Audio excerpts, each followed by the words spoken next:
आज हम सबसे पहले करेंगे कांस्टेंट कैरेक्टर पॉइंटर क्या है। जो लास्ट टाइम कईयों ने डाउट पूछा था कि कांस्टेंट कैरेक्टर पॉइंटर समझ में नहीं आया, तो उसको देखेंगे। तो उसके लिए प्रोग्राम बनाते हैं हम।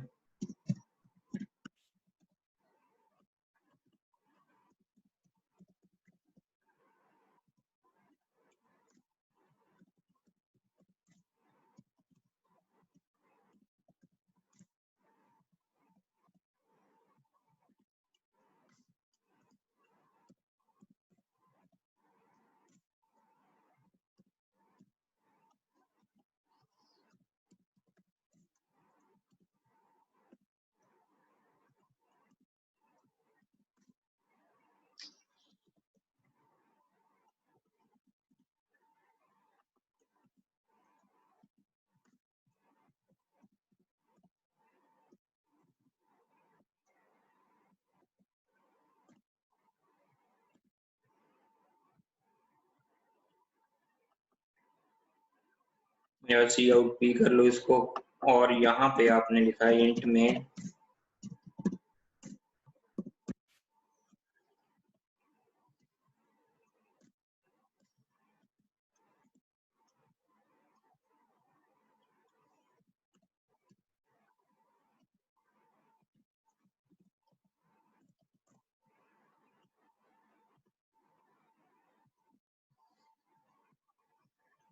Clear.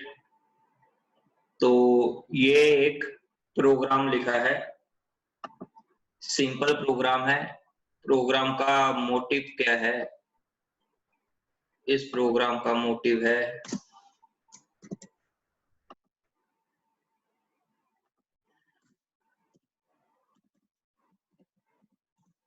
to explain need of constant character pointer। तो ये कईयों का डाउट था ये लास्ट लेक्चर में, तो इसको एक्सप्लेन कर रहा हूँ। अब यहाँ पर है क्या कि हैश इंक्लूड आपने आयोस्ट्रीम लिखा, void function character pointer P लिखा, इंट मेन, और फंक्शन में आपने एक स्ट्रिंग पास की।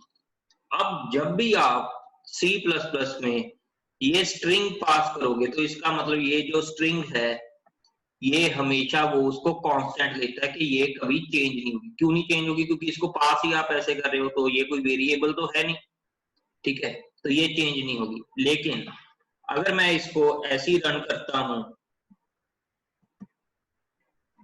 लेट अस सपोज मैंने इसको ऐसे,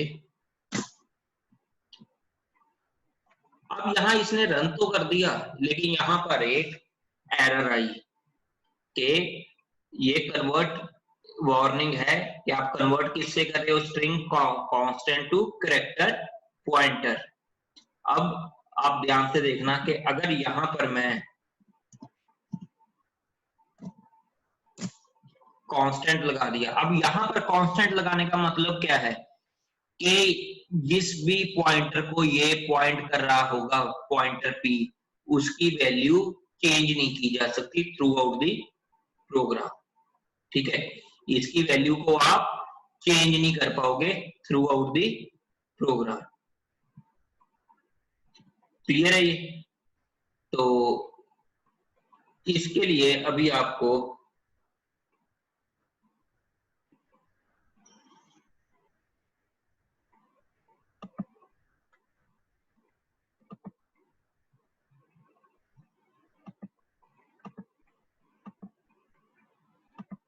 यहां पर आपने क्या किया, दोबारा रन किया आपने, तो अब कोई वार्निंग भी नहीं आई, ठीक है। तो मतलब क्या है कि आपका कोई भी कोड है, तो अगर आप उसमें स्ट्रिंग लिटरल्स आप पास कर रहे हो, तो ये किस फॉर्म में लेता है C++? उसको कांस्टेंट फॉर्म में, कांस्टेंट कैरेक्टर पॉइंटर। तभी जब भी आप ट्राई कैच में वो यूज करते हो, तो आप उसको हमेशा आपको बताना पड़ेगा कि इसमें कांस्टेंट कैरेक्टर की रिक्वायरमेंट है। कैसे? लेट अस सपोज मैंने प्रोग्राम लिखा, वहीं से कॉपी कर रहे हैं ये।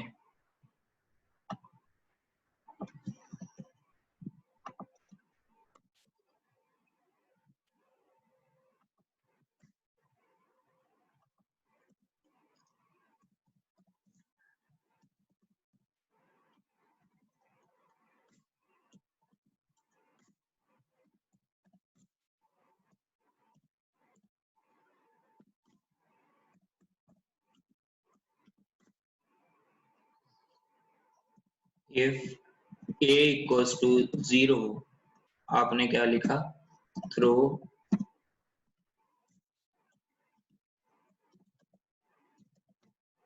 रमन।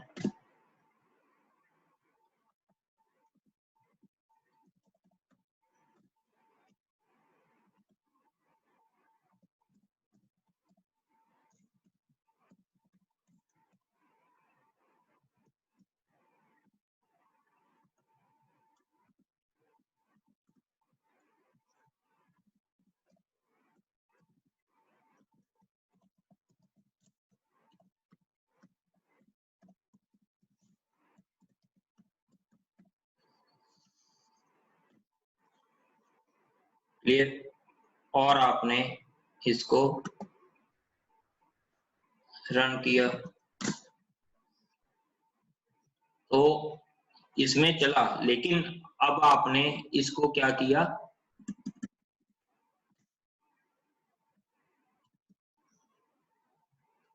तो अब यहां पर नहीं चला। तो अब आपके मन में क्वेश्चन आएगा कि फंक्शन के केस में तो ये चल गया था, लेकिन कैच के केस में ये क्यों नहीं चला? क्योंकि कैच और फंक्शंस डिफरेंट होते हैं। कैसे? अभी मैं उसको एक्सप्लेन करता हूं। लेट अस सपोज आपने यहां पर किया है थ्रो 7 और आपने लिख दिया यहां पे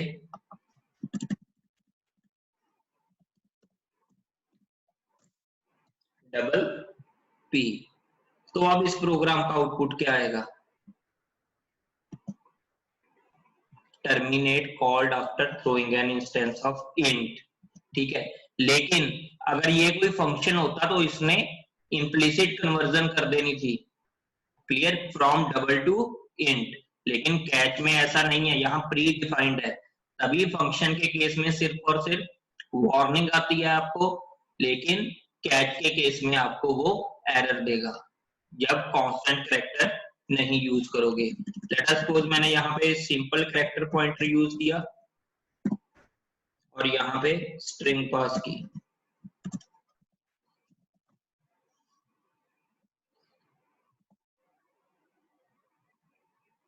देखो इसमें वार्निंग नहीं देगा, ये रन टाइम पे एनॉमली इसने शो कर दी। तो इसको कैसे आप करते हो हमेशा, क्योंकि ये क्या है, आपका स्ट्रिंग है, जो इसको C++ में ये ऐसे लेगा। सी में पॉसिबल है कि कैरेक्टर पॉइंटर पी के साथ अकेले के साथ ही चल जाता, लेकिन C++ में ये पॉसिबल नहीं है। हाँ जी, ये समझ में आ गया अभी सभी को? लास्ट लेक्चर में डाउट पूछा था, अगर कोई डाउट है तो पूछ सकते हो आप। यहाँ पर कांस्टेंट लगाने की क्या रिक्वायरमेंट है, प्रोग्राम इसके बारे में था, क्लियर? तो फिर आप नेक्स्ट टॉपिक शुरू किया जाए, टेम्पलेट्स।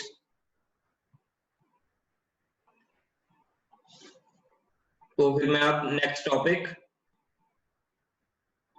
हाँ जी, आप प्लीज उसमें चैट में लिख दो।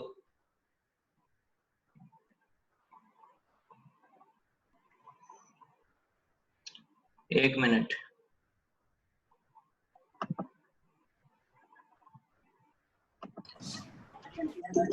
लीड म्यूट कर दिया है। चार्जर रख लो, क्वेश्चन पूछ लो, प्लीज चुप कर जाओ सभी, जिसको डाउट है क्वेश्चन पूछ लो। ऑलरेडी बता दो कि कांस्टेंट कैर में आपने कैसे एक्सप्लेन किया इसे। ये देखो, ये फंक्शन मुझे लगता है लेट ज्वाइन किया था आप लोगों ने। ये फंक्शन है, जैसे लेट अस सपोज इसमें मैंने कांस्टेंट नहीं लिखा, नॉर्मल है ये, और इसमें आपने कांस्टेंट नहीं लिखा, तो यहां पर अब होगा क्या कि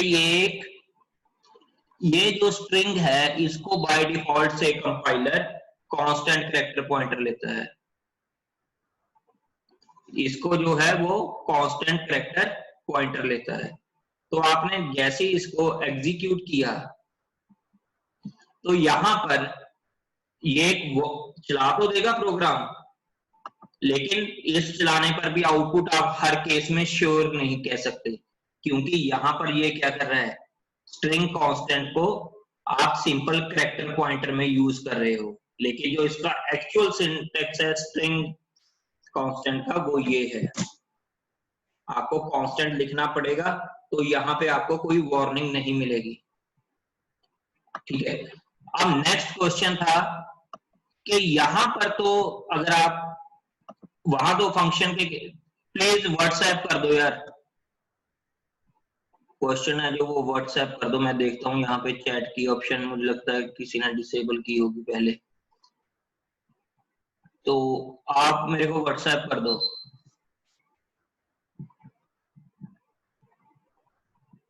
कोई बात नहीं, आप आ नहीं रहा, वो पहले किसी टीचर ने वो कर दिया होगा, इसको डिसेबल कर दिया होगा चैट के ऑप्शन को, तो आप मेरे को वो कर दो, इसका व्हाट्सएप कर दो अगर है, ठीक है। यहाँ पे आपने क्या लिखा, थ्रो रमन। अब यहाँ पे जैसे आपने थ्रो रमन किया, और यहाँ पे रमन क्या है, अगेन स्ट्रिंग लिटरल है, स्ट्रिंग कांस्टेंट है, लेकिन आपने यहाँ पे अगर इसको किया तो क्या होगा, ये एरर थ्रो करेगा। क्यों एरर थ्रो करेगा, क्योंकि फंक्शन और कैच में डिफरेंस होता है। कि उसका एक एग्जांपल अगर मैं आपको देनी हो, तो अगर मैं यहाँ पे थ्रो 7 लिखता हूं और यहाँ पे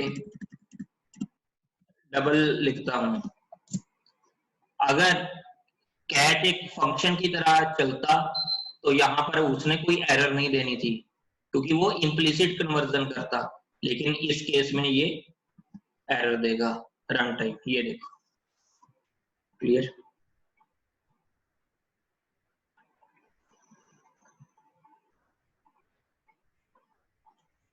टेम्पलेट तो यार अभी स्टार्ट नहीं किया है, टेम्पलेट तो अभी स्टार्ट ही नहीं किया, इसके बारे में किसी को डाउट हो तो व्हाट्सएप करो।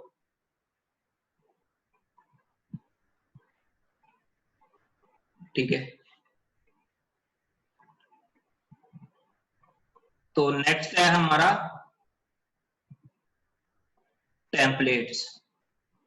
तो अब टेम्पलेट्स को ध्यान से सुनना कि व्हाट आर टेम्पलेट्स। इसको देखो, आज हम बहुत आराम से करेंगे टेम्पलेट्स को, ताकि घर जाकर आप कांस्टेंट का कॉन्सेप्ट देखो। लेट अस सपोज, चलो एक और प्रोग्राम करवा देता हूं कांस्टेंट के ऊपर।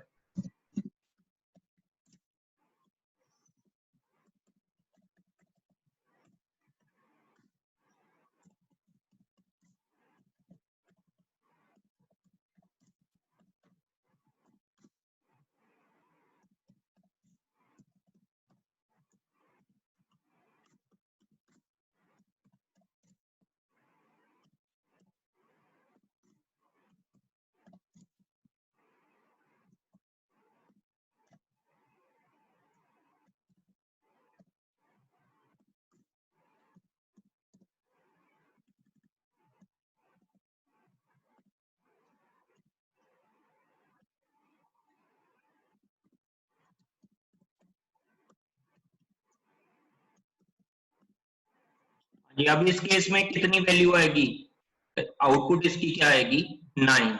अगर इस प्रोग्राम को मैं रन करूंगा, आउटपुट क्या आएगी, 9। क्लियर, इसमें तो किसी को डाउट नहीं होगा। अब कांस्टेंट का मतलब क्या होता है, कांस्टेंट पॉइंटर का मतलब क्या होता है। अब लेट अस सपोज मैंने आगे कांस्टेंट लिख दिया। अब इसका मतलब है कि जो जिसको पॉइंटर p पॉइंट कर रहा है उसकी वैल्यू चेंज नहीं की जा सकती, पॉइंटर p की वैल्यू चेंज नहीं की जा सकती। तो अगर आपने यहां पर इसको एग्जीक्यूट किया तो इसने एरर दी, क्यों? क्योंकि ये रीड ओनली लोकेशन है। ये तो हो गया कांस्टेंट का कॉन्सेप्ट। अब बात करते हैं कांस्टेंट कैरेक्टर पॉइंटर की। अब अगर आपके पास इस प्रोग्राम को देखो, यहां पर ये जो स्ट्रिंग लिटरल है बाय डिफॉल्ट से C++ में इसको कांस्टेंट कैरेक्टर की फॉर्म में, कांस्टेंट कैरेक्टर पॉइंटर की फॉर्म में ये स्टोर होगा। क्यों? क्योंकि उन्होंने एक सेफ्टी का इशू रख दिया कि ये तो आपके पास क्या है, स्ट्रिंग लिटरल्स हैं, इसकी वैल्यू तो कभी चेंज होनी नहीं चाहिए ना। आप कौन सा कैरेक्टर एरे पास कर रहे हो, ये तो आप स्ट्रिंग पास कर रहे हो। तो अगर आप इसका जो करेक्ट वे है वो ये है इसको लिखने का, यहां पर क्या है, कांस्टेंट। ठीक है, अगर कांस्टेंट आप नहीं लिखते, यहां पे अगर कांस्टेंट नहीं लिखते तो कंपाइलर आपको फंक्शन के केस में क्या देता है, वार्निंग। फंक्शन के केस में इसने क्या दिया आपको, वार्निंग। और एक्सेप्शन के केस में क्या देता है वो, रन टाइम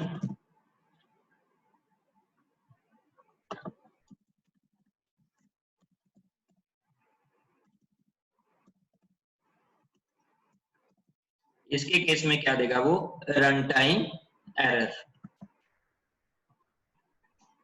क्लियर? इसके केस में उसने क्या दिया, रन टाइम एरर। लेकिन अगर जैसे ही आप इसको कांस्टेंट करोगे तो क्या होगा आपके पास, कोई रन टाइम एरर नहीं। अब आप लोगों के मन में क्वेश्चन होगा कि फंक्शन के केस में तो सिर्फ वार्निंग थी और इसके केस में एरर। ये इसलिए है, फंक्शन और कैच सेम नहीं है, फंक्शन और कैच ब्लॉक सेम नहीं है। उसका एग्जांपल क्या है, अगर मैंने यहाँ पे एक इंटीजर लिखा और यहाँ पे मैं लिखता हूं डबल, क्लियर? तो फंक्शन के केस में तो डबल वाला इंटीजर की वैल्यूज ले लेता है ना, क्योंकि इम्प्लिसिट कन्वर्जन होती है। लेकिन यहां पर ऐसा पॉसिबल नहीं है, यहां पर क्या होगा, वो रन टाइम एरर शो करेगा। ये देखो, terminate after calling, after throwing an instance of int. लेकिन अगर इसी को मैं इंट कर दूंगा तो ये सही देगा। तो फंक्शन और कैच में डिफरेंस होता है, इसलिए दोनों का बिहेवियर अलग अलग है। क्लियर? अब जो नेक्स्ट टॉपिक है वो है टेम्पलेट्स। पहले हम नॉर्मल टेम्पलेट्स को समझेंगे कि टेम्पलेट्स है क्या, फिर हम आराम से इसको प्रोग्रामिंग की वे से एक एक प्रोग्राम करके समझेंगे। लेकिन पहले उसकी नीड समझने की रिक्वायरमेंट है। लेट अस सपोज आपने बहुत सारे फॉर्म भरे होंगे जिसमें लिखा होता है नेम, क्लास, आपका डिपार्टमेंट, कोर्स। ऐसे आपके पास एक फॉर्म में ऐसी इंफॉर्मेशन ही होती है ना, एड्रेस, रोल नंबर। तो इसका बेटर वे क्या है कि आपके पास एक जेनरिक आपने ऐसा फॉर्म बना लिया और इस पे इसकी आपने जीरोक्स करवा लिया, गूगल फॉर्म बना लिया और सभी स्टूडेंट्स ने अपना फिल कर दिया। अब इसकी बजाय कि मैं हर स्टूडेंट के लिए, अगर यही अप्रोप्रिएट मेथड है ना, ऐसा तो नहीं मैं करता कि हर स्टूडेंट के लिए स्पेसिफिक फॉर्म छपवा लूं। तो कितने टाइप्स ऑफ फॉर्म छपवाने पड़ेंगे, लेट अस सपोज 100 की क्लास है तो 100 टाइप्स ऑफ फॉर्म चाहिए होंगे। अब इसमें कितने टाइप्स ऑफ फॉर्म चाहिए, एक टेम्पलेट होगा उसी में सभी ने अपनी इंफॉर्मेशन भरते जाना है। तो यही काम आपका टेम्पलेट्स करेगा C++ में। आप लोगों ने फंक्शन ओवरलोडिंग की हुई है सभी लोगों ने, ठीक है। तो पहले हम एक फंक्शन ओवरलोडिंग का प्रोग्राम करते हैं, फिर टेम्पलेट्स की नीड देखेंगे।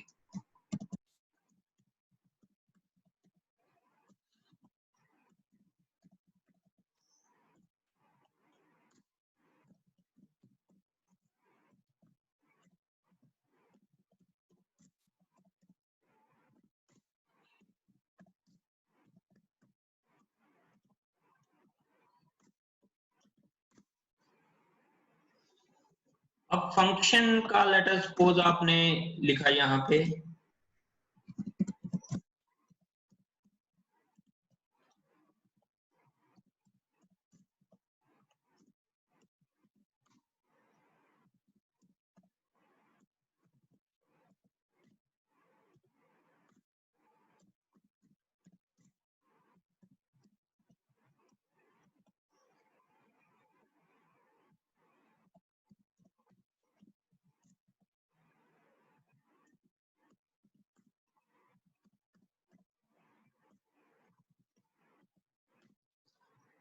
ठीक है, और मैंने कॉल किया,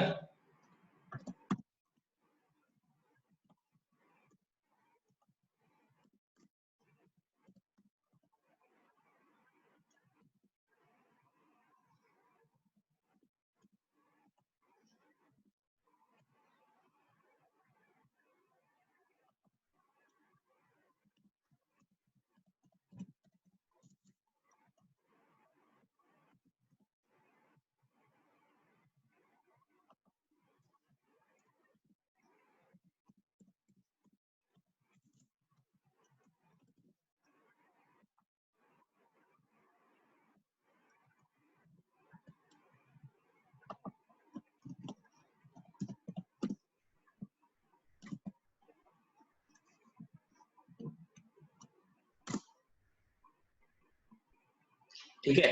तो इंटीजर वाला चलाना था तो इंटीजर वाला चल गया, लेकिन डबल वाला चलाना है तो डबल वाला चला। क्लियर। अब यहां इसके लिए आपको क्या करना पड़ेगा आगे इसको, कि अब आपने इन बजाय कि आप यहां पर दो फंक्शंस लिखो, आप चाहते हो कि मैं जेनरिक फंक्शन बना लूं जो सभी के लिए काम करे।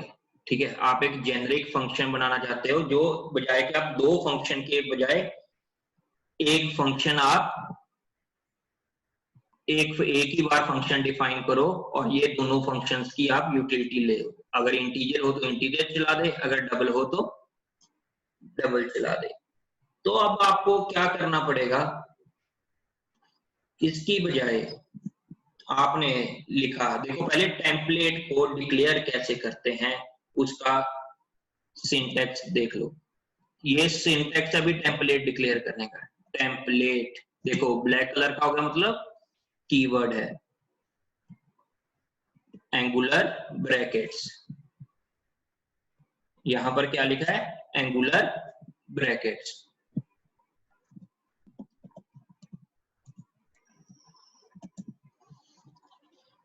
क्लास पी, और उसके बाद आप चाहे इस लाइन में साथ ही कंटिन्यू, क्योंकि सेमीकोलन तो है नहीं, चाहे साथ ही लिख लो, चाहे नेक्स्ट लाइन में आप लिख सकते हो एंटर लगाकर।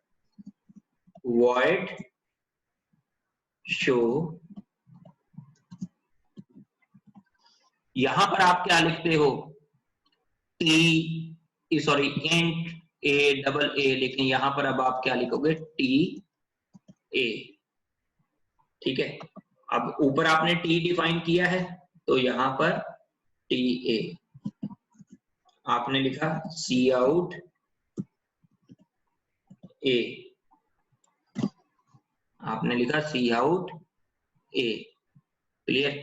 तो अब आपकी वो वाली वैल्यू चलेगी जो भी आपको शो करना है। यहाँ पे एंडल नहीं लिखा तो इकट्ठा आ गया, तो आप यहाँ पे एंडल लिख सकते हो।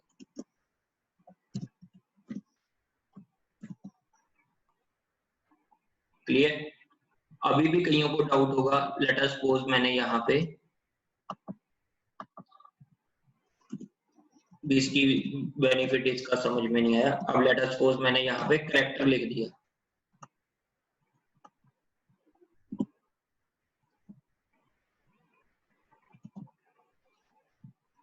क्लियर? मतलब आपने जेनरिक फंक्शन बना दिया। अब इसी चीज को आप यहां पर कई बुक्स में क्लास की बजाय आपको टाइप नेम मिलेगा। वो भी एक ही बात है, लेकिन आपने कोशिश करनी है कि आप ज्यादातर क्लास के साथ ही इसको यूज करो, क्योंकि वो आगे भी आपको उसमें गलती नहीं रहेगी, जैसी आप क्लास टेम्पलेट्स भी आप करोगे। तो ये एक फंक्शन टेम्पलेट की एग्जांपल है। तो यहां पर आपने कितने यूज किए?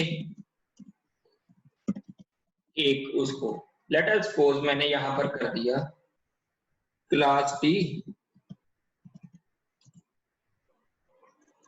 क्लास जेड, और यहां पर मैंने कर दिया टी ए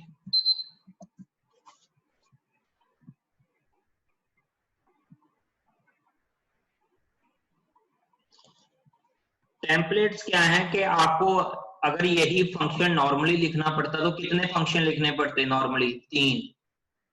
एक कैरेक्टर के लिए, एक डबल के लिए, एक इंटीजर के लिए। अब यहाँ पर कितने लिख रहे हो आप? एक ही।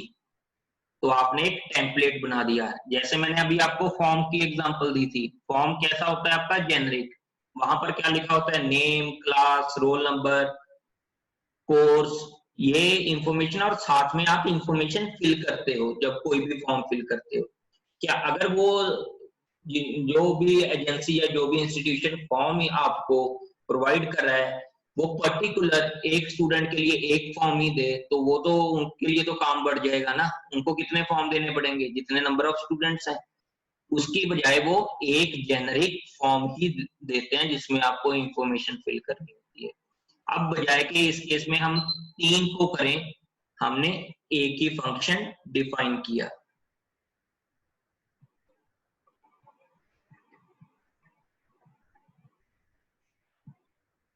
हाँ, टेम्पलेट्स में सारे आपके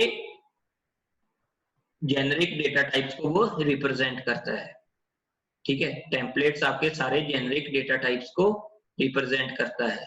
लेकिन लेकिन अभी एक मिनट, इसको मैं पुराने वाले में रखता हूं।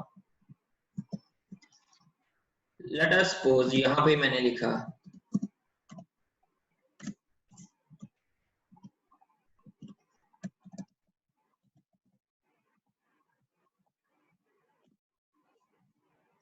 क्लियर।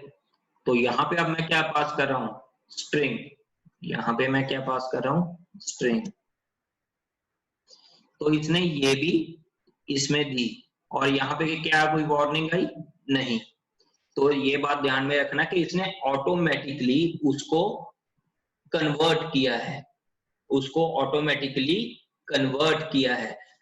तो जब भी आपने स्ट्रिंग का केस करना है तो कई बार आपको कॉम्प्लेक्शंस आ सकती हैं। यहाँ तो देखो इसने क्या किया है, इसको शो रमन किया, इसने ऊपर उसको सीधा कांस्टेंट करैक्टर पॉइंटर में कन्वर्ट कर दिया। लेकिन कई जगह आपको इसको करना पड़ेगा, मतलब एडवांस प्रोग्रामिंग की बात कर रहे हो। लेकिन अभी के लिए आप ये कह लो कि सारी की सारी जो प्राइमरी डेटा टाइप्स हैं वो इसमें इंक्लूडेड है। अब यहाँ पर लेट अस सपोज एक थोड़ा सा कॉम्प्लेक्स केस करते हैं थोड़ा सा, उसके बाद लेक्चर को ओवर करेंगे, फिर कल करेंगे इसी टाइम पर लेक्चर, ताकि आज ज्यादा ना हो जाए। ठीक है, तो हमने किया इसमें, इसको क्लास से रिप्रेजेंट करो ताकि आपको आदत क्लास की पड़े। टाइप नेम या क्लास किसी से भी कर सकते हो, लेकिन आप क्लास से ही करोगे इसको।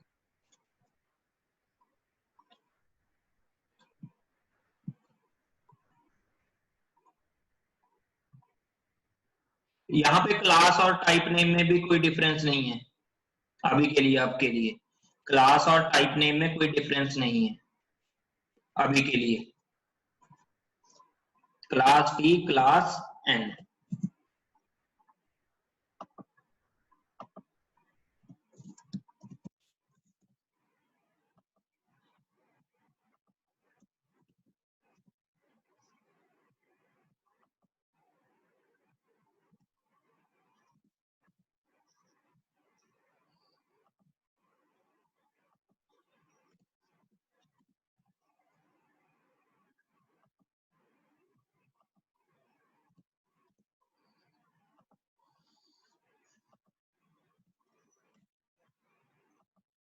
ठीक है, अब यहाँ पे हमने कितनी जेनरिक आर्गुमेंट्स उसके बनाए, टी एंड एन, मतलब 2 जेनरिक आर्गुमेंट्स हमने बनाए। और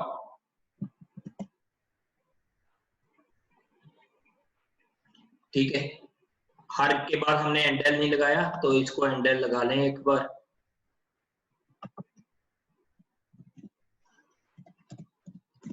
तो सही से वो रिप्रेजेंट हो जाएगा। देखो क्लियर। तो ये फंक्शन टेम्पलेट्स हो गए कि हमने जेनरिक फॉर्म में उसका किया। क्या नेक्स्ट क्वेश्चन है मेरा, क्या हम late us suppose 2 integer types का आपने सम करना है। क्वेश्चन है what is the meaning of generic. क्या है कि जनरल, आपके जो फॉर्म्स होते हैं वो क्या है, जनरल फॉर्म में है। आपको उन्होंने नेम का कॉलम देकर बाकी खाली छोड़ दिया है कि स्टूडेंट 1 अपना नेम भरेगा, स्टूडेंट नेम सेकंड अपना नेम भरेगा। तो उन्होंने फॉर्म को क्या बना दिया, जेनरिक, सभी के लिए जो वायबल हो। ठीक है, स्पेसिफिक क्या होगा, अगर वो रमन के लिए अलग फॉर्म बनाए, ठीक है, दीपक के लिए अलग फॉर्म बनाए, वो स्पेसिफिक होगा। टेम्पलेट से एरे भी प्रिंट कर सकते हो, लेकिन वहां पर आपको देखना पड़ेगा ना।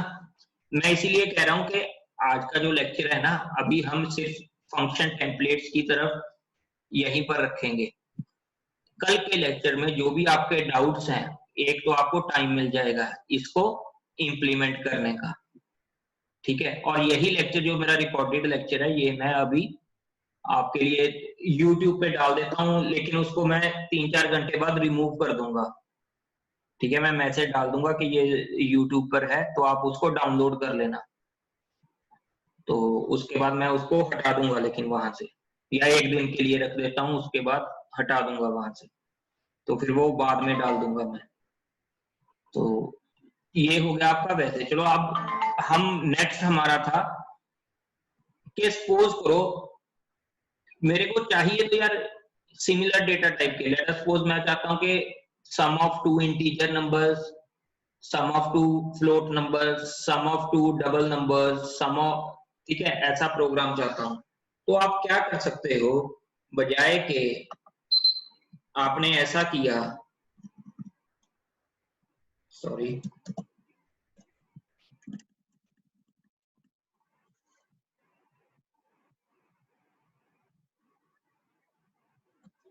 ठीक है, तो बजाय के आपने ऐसा किया, मैंने क्या किया, इसको ऐसी रख दिया, टेम्पलेट क्लास टी। अब लेट अस सपोज दोनों मेरे क्या हैं, इंटीजर नंबर्स। तो मैं ये भी कर सकता हूं ना,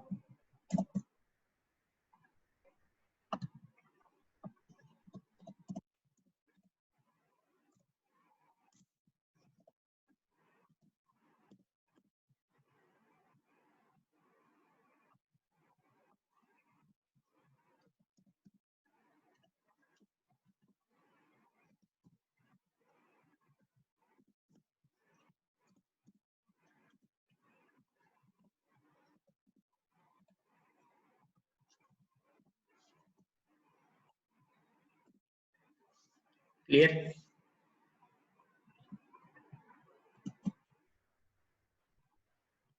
सॉरी इसमें हमने आउटपुट नहीं लिया उसका, तो आउटपुट कैसे लें इसको, यहाँ पे int T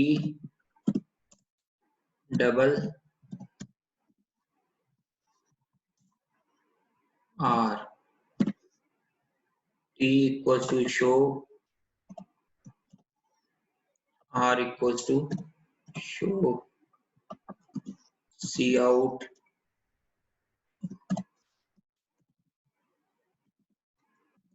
int sum is equal to t c out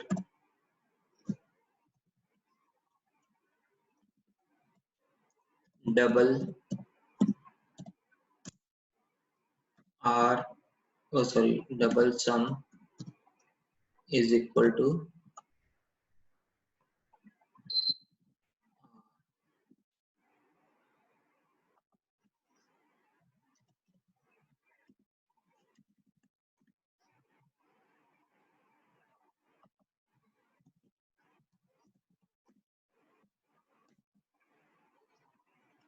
clear.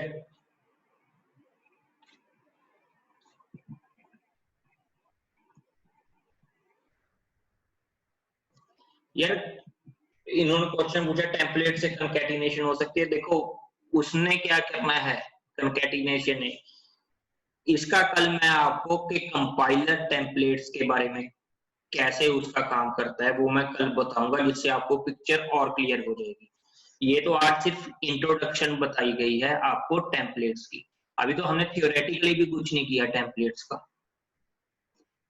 Just अभी के लिए आप ये याद रखो कि टेम्पलेट्स के साथ एडवांटेज क्या मिला आपको, कि जेनरिक बन गया आपका फंक्शन। जेनरिक मींस आपको बार बार फंक्शन ओवरलोड करने की रिक्वायरमेंट नहीं है, मतलब आपको बार बार फंक्शन लिखने की रिक्वायरमेंट नहीं है, अलग अलग डेटा टाइप के साथ वही फंक्शन चल रहा है, ठीक है, अलग अलग डेटा टाइप के साथ वही फंक्शन चल रहा है अगर नंबर ऑफ आर्गुमेंट्स सेम है, अगर नंबर ऑफ आर्गुमेंट सेम है। अगर नंबर ऑफ आर्गुमेंट सेम नहीं है तो फिर आपको फंक्शन ओवरलोडिंग का कॉन्सेप्ट करना ही पड़ेगा। क्लियर। तो ये वाला लेक्चर मैं आपके देखता हूं, अगर तो व्हाट्सएप हो गया सीआर को, वरना मैं आपको बता दूंगा कि कहां पर इसकी लोकेशन है। तो कल लेक्चर होगा मोस्ट प्रोबेबली इसी टाइम पे अराउंड 1 to 2। क्लियर। तो कल मिलते हैं भाई फिर।